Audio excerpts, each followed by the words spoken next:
السلام علیکم ناظرین، آپ دیکھ رہے ہیں سرعام CID نیوز۔ میں ہوں پروین۔ خبر شامل کرتے ہیں ہارون آباد سے، جہاں سے ہمیں رپورٹ کر رہے ہیں ارسلان UD۔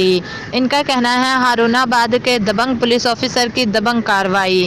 نوید نزاکت باجوہ TSI ہمراہ عتیق الرحمان جہانگیر کانسٹیبل نے جدید ٹیکنالوجی کی مدد سے ملزم اشتہاری گیٹ گری مقدمہ نمبر 1941 بجرم 394 تے عرفان ولد ریاض قوم آرائی سکنہ 306 HR علاقہ تھانہ مروٹ کو فیصل آباد سے گرفتار کر کے تھانہ مروٹ حوالات میں بند کر دیا۔ اہل علاقہ کا نوجوان دبنگ آفیسر نوید نزاکت باجوہ کو خراج تحسین پیش کرتے ہیں۔ مزید جاننے کے لیے دیکھتے رہیں سرعام CID نیوز۔